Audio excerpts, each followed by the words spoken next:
Hey, welcome back to Bible and Blues. It's been a few days since I made a video. I apologize for that. It's been incredibly busy in my life. Work has been really off the hook. Excuse me, and I've been busy with my deacon duties which is really cool because that means I can work on one of my personal failings, which really does have to do with compassion for others. Um, I am like most people. I'm pretty self-centered, and we're called to reach out to others um, and have compassion for them. And it's a challenge for me. I have a lot going on all the time that is all centered around me, my life, my family, my job, my house. As all of us do. And so, learning, being a deacon actually, our job, a unpaid position by the way, our job is to reach out to others in compassion and love and show them Christ's love, and oftentimes through things like helping them when they're in a bind, very often. And a huge part of ours is the benevolence fund. And so what we do is, as an example, we met with a young college student who her ultimate goal is to become a doctor and go to med school. And she's actually, her family is Kurdish. And so we didn't even ask whether she's Christian or Islam or what. We don't even ask. This is kind of a situation of we help those who are in need, and it does not matter um, what your orientation is, sexually, through in faith wise, what you do for a living, whether you're physically able or disabled. Our criteria have to do with, um, are you are you in a situation? We sit down, we interview with you, we find out who you are and what's going on in your life, why you got in the situation, are you likely to stay in this situation, things like that, and then how we can help. I mean, sometimes it might be something as simple as paying a power bill so the power stays on, or helping to pay rent because you have an eviction notice.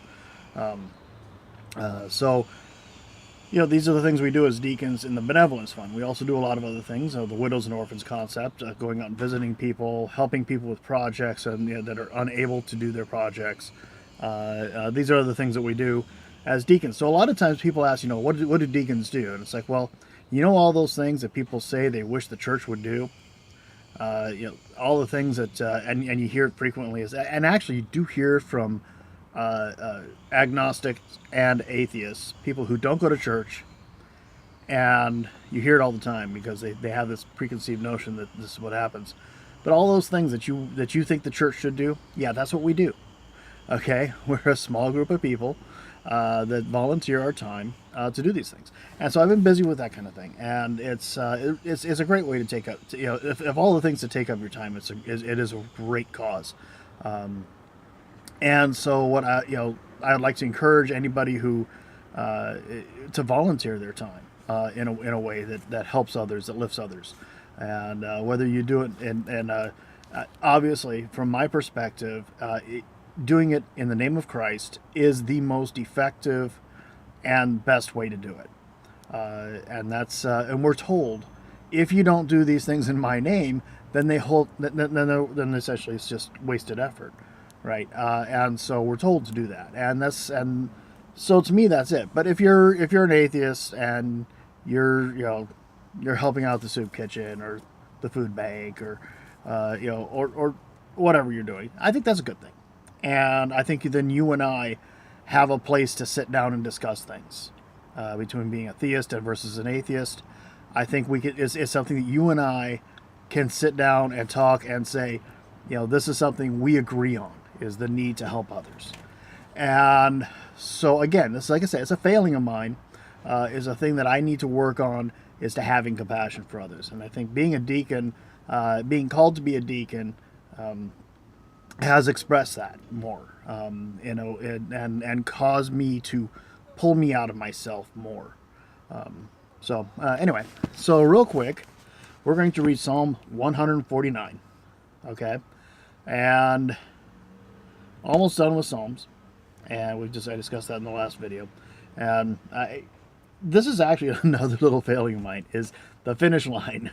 Coming to the end of something and not finishing. So I am the king of unfinished projects. So we're going to finish Psalm, and then we're going to move on to another book, as we discussed before, probably Proverbs. Psalm 149. Praise the Lord. Sing to the Lord a new song, his praise in the assembly of the saints. Let Israel rejoice in their Maker. Let the people of Zion be glad in their King. Let them praise his name with dancing, and make music to him with tambourine and harp. For the Lord takes delight in his people. He crowns the humble with salvation. Let the saints rejoice in his honor and sing for joy on their beds. May the praise of God be in their mouths and a double-edged sword in their hands, to inflict vengeance on the nations and punishment on the peoples, to bind their kings with fetters, their nobles with shackles of iron, to carry out the sentence written against them.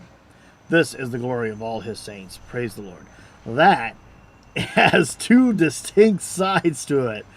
Thanks be to God. That has two very distinct sides to it, doesn't it? So maybe we should spend some more time on this. I think I have a couple of minutes here. It talks very strongly of Israel and the saints praising God with dancing, and make music to him with tambourine and harp.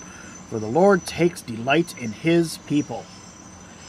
He crowns the humble. We got a strange line going across from reflection, so it's not really so I'm just saying now. It's reflection and light. He crowns the humble with salvation. Let the saints rejoice in this honor and sing for joy on their beds. Okay.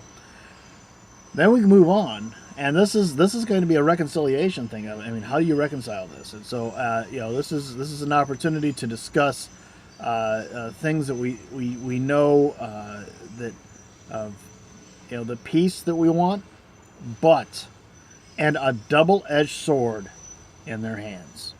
And it goes on. I mean, to inflict vengeance on the nations and punishments on the peoples. So, this could be in reference to end of days. Okay. End of days concept that we hear about, the final battle in Armageddon. So what's going on here? I'll be honest with you. I read this and I'm like, I don't know. Okay, this is definitely something. And so, if you have some ideas, how to describe the dichotomy of this one chapter, going from praise to war, essentially, to punishment and binding with fetters and shackles of iron. Okay, and I think it has something to do with just to kind of because I have heard before. Of course, we know that the saints have asked, "How long, Lord, before you seek vengeance for our pain?" Okay, because the saints, typically the martyrs, they died horribly, typically, or they weren't listened to, and then they were killed, and these were God's prophets, and the prophets and the saints, and so. They've been promised a certain level of vengeance, and and these things, and I think that's referring to that concept of the vengeance on these nations of the prophets. That's just an idea, a thought. A more educated theist is going to have to help me out with this. I'm sure my atheist friends are going to have something to say about this. But without a doubt, I'll listen to you. I always listen to you. I might mock you a little bit, but I always listen to you, and I always pay attention to you. And you notice I always approve comments that have to do with the subject, unless it's some sort of spammy. If it's spam, I don't approve it. I approve all comments. I do not shut down the comments on there, and I respond to quite a few of them. Because I do believe that you want to be heard, and I agree with that. You want to be heard. So. And you should be heard. And you're not going to come see my position until I hear you at the very minimum. Anyway, thanks a lot. You have a great day. I've got to get in and get to work. You have a good one. God bless. And I'll talk to you later.